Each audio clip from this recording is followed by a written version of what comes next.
Terima kasih Anda masih bersama kami. Bagi Anda yang baru saja bergabung, kami hadirkan kembali 3 berita utama hari ini. 2 pelajar SMA di Kota Makassar tertangkap basah tengah mencuri sepeda motor. Hanya karena emosi ditegur saat membawa pacar ke rumah, seorang adik tega membunuh kakak kandungnya di Maros. Revitalisasi taman bermain Kabupaten senilai 2 miliar rupiah telah mengubah taman menjadi lebih elegan dan menyenangkan.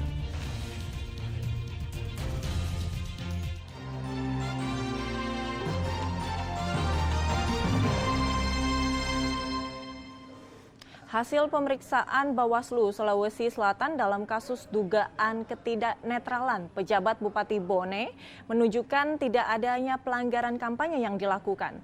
Dugaan pejabat Bupati Bone yang meminta dukungan untuk anaknya dalam pemilihan legislatif pada sejumlah kepala desa dinyatakan tidak dilakukan selama masa kampanye. Badan Pengawas Pemilu Bawaslu Sulawesi Selatan akhirnya mengeluarkan hasil pemeriksaan terhadap pejabat Bupati Bone Andi Islamuddin yang diduga meminta dukungan pada sejumlah kepala desa untuk mendukung anaknya pada pemilihan legislatif 2024. Hasil penelusuran dan keterangan pihak-pihak terkait yang diperoleh Bawaslu Kabupaten Bone adalah tidak menemukan indikasi pelanggaran pemilu yang dialamatkan kepada PJ Bupati Bone. Video beredar di lokasi kejadian di ruangan Kepala Kecamatan Kahu, Kabupaten Bone pada tanggal 9 Oktober 2023 yang lalu. Sejumlah saksi, yaitu camat serta kepala desa yang hadir, menyatakan bahwa pertemuan itu dilakukan sebelum masa kampanye di akhir tahun 2023. Namun, baru viral atau jadi perbincangan pada awal tahun 2024 ini. Dalam kegiatan tersebut, PJ Bupati Bone Andi Islamuddin mengumpulkan sejumlah kepala desa dan melakukan konsolidasi pemenangan anaknya dalam kontestasi pemilihan legislatif agar duduk di DPRD Sulawesi Selatan dari Partai Gerindra. Meski demikian, Bawaslu menilai peristiwa tersebut tidak dapat dikategorikan sebagai pelanggaran pemilu. Alasannya, secara hukum jadwal kampanye belum dimulai pada saat video diambil.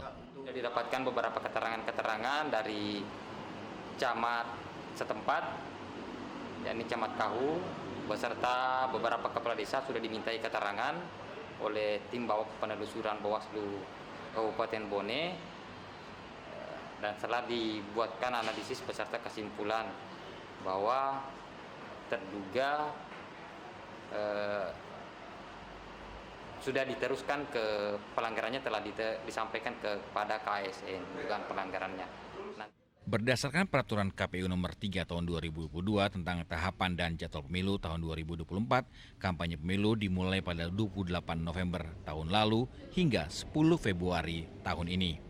Namun di sisi lain, kuat dugaan pelanggaran peraturan ASN, pelanggaran netralitas ASN, Bawaslu menindaklanjuti dengan meneruskan kepada Komisi Aparatur Sipil Negara atau KASN.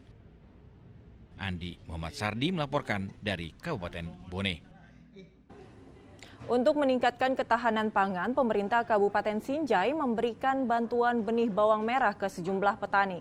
Pemkab juga telah menyiapkan lahan seluas 20 hektar untuk menanam bawang dan pendampingan teknik pada petani.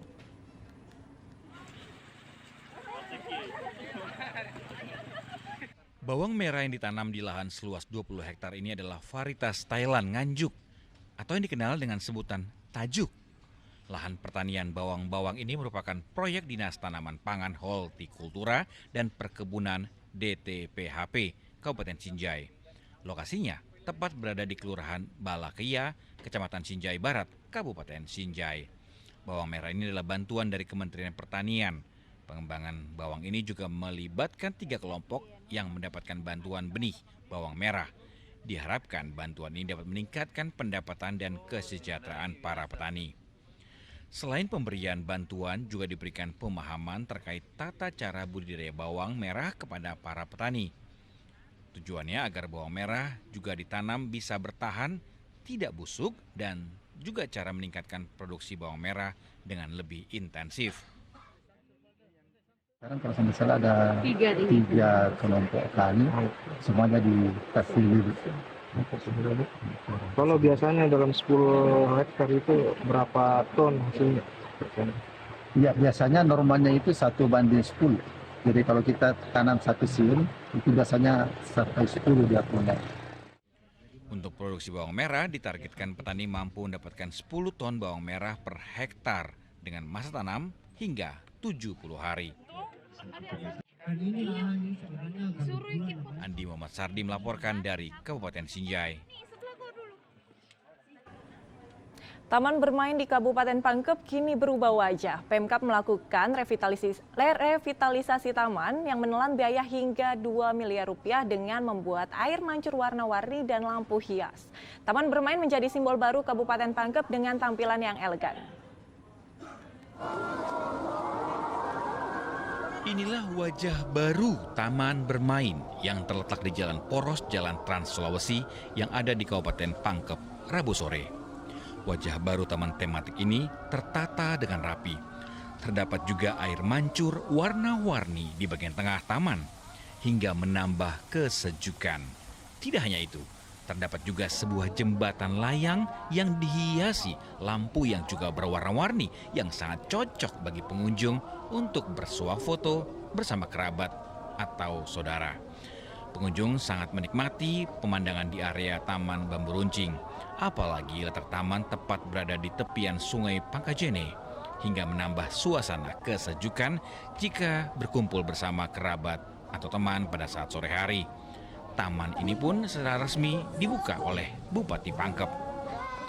Tempat yang bisa menjadi destinasi baru di Kabupaten Pangkep juga dilengkapi dengan taman ramah anak dengan sejumlah fasilitas bermain. Bagi anak di bawah 5 tahun dengan wajah baru, taman ini juga menjadi simbol Kabupaten Pangkep. Tentunya akan meningkatkan pendapatan bagi pelaku UMKM yang sejak dulu berjualan di sekitar taman. Diharapkan warga dapat menjaga kebersihan taman agar tetap terlihat indah, asri, dan nyaman. Taman seperti ini cantik dan indah. Indah banget ya? Indah banget. Bahagia nggak punya taman seperti ini? Bahagia sekali saya. Nah, ini juga bisa kita jalan-jalan ke sini buat untuk refreshing otak dari penatnya bekerja. Siap. Di sini sama siapa Mbak? Sendiri. Lihat Mbak ya? Me time. Air mancurnya unik ya karena nggak ada kolamnya. Oh nggak ada kolam. Kedua, kita berharap dengan adanya kita perbaiki taman tematik ini, kita berharap semakin banyak masyarakat dapat menikmati suasana taman yang ada di Kabupaten Pangkep. Saya secara pribadi pun juga kemarin sempat duduk sendiri santai-santai, rasakan ya kesejukan yang ada di daerah taman ini. Ini bisa merilekskan lah pemikiran kita. Jadi Pembangunan taman tematik Bambu Runcing menelan anggaran hingga 2 miliar rupiah yang diambil dari APBD Kabupaten Pangkep. Andi Muhammad Sardi melaporkan dari Kabupaten Pangkep. Informasi tadi mengakhiri jumpa kita. Atas nama rekan yang bertugas, saya Agisa Febila mengucapkan terima kasih atas kebersamaan Anda. Selamat beraktivitas dan sampai jumpa.